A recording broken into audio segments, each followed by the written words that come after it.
Welcome back to Spinning Iris. It is day 28 of Banned Book Month, which means it is time for chapter 28 of Candide by Voltaire.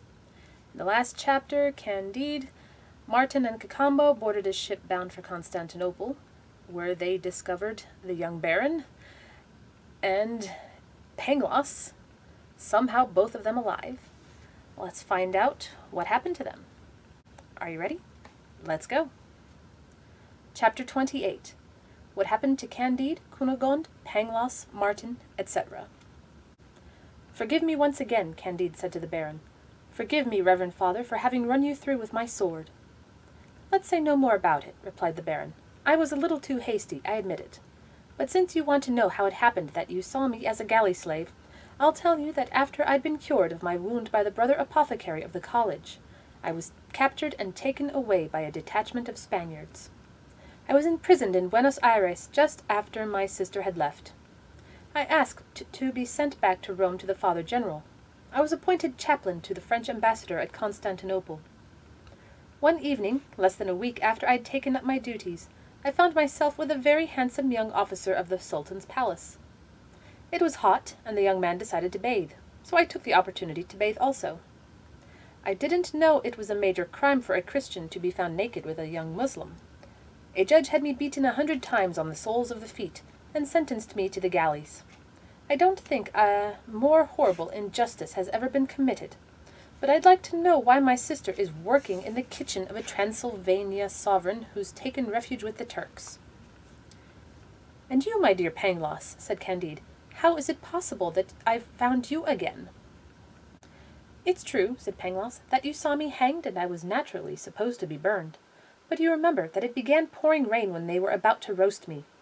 The storm was so violent that they gave up hope of lighting the fire. I was hanged because they had nothing better to do. A surgeon bought my body, took me home, and began dissecting me. First he made a crucial incision from my navel to my collarbone. I'd been hanged as badly as anyone could be. The executioner of the Holy Inquisition, a subdeacon, was wonderfully adept at burning people, but he wasn't accustomed to hanging them. The rope was wet and kinked, so it didn't slip properly. In short, I was still breathing. The crucial incision made me let out such a loud yell that my surgeon fell back in terror. Thinking he had been dissecting the devil, he ran away, dying of fear, and fell down the stairs. Hearing the noise, his wife rushed in from a nearby room and saw me lying on the table with my crucial incision.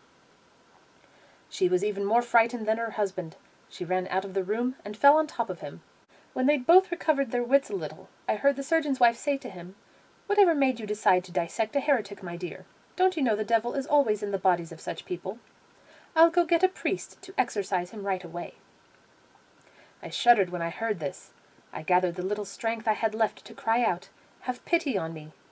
Finally, the Portuguese barber regained enough courage to sew up my skin. His wife even took care of me, and 2 weeks later I was back on my feet.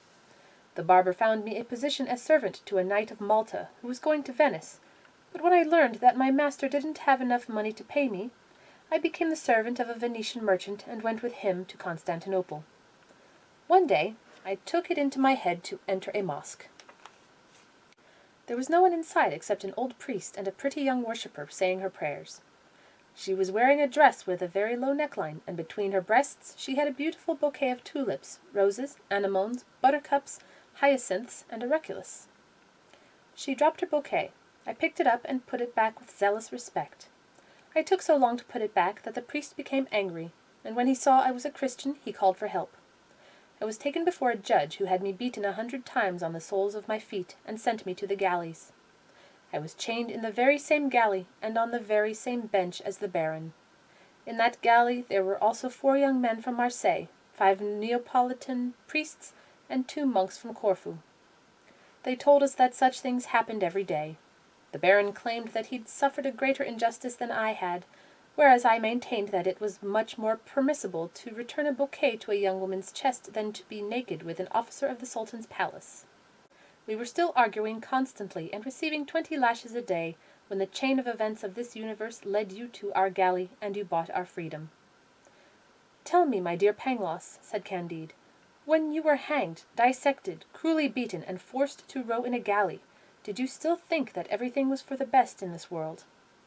"I still hold my original opinions," replied Pangloss, because after all I'm a philosopher, and it wouldn't be proper for me to recant, since Leibniz cannot be wrong, and since pre-established harmony is the most beautiful thing in the world, along with the plenum and subtle matter. That is the end of chapter 28. Oh, Pangloss, Pangloss. After all that, I'm sure we'll find out more about what happened to Cunegonde once they arrive at their destination. And will Candide still be the same at the end of this? We'll find out soon. I hope you'll join me next time. Take care.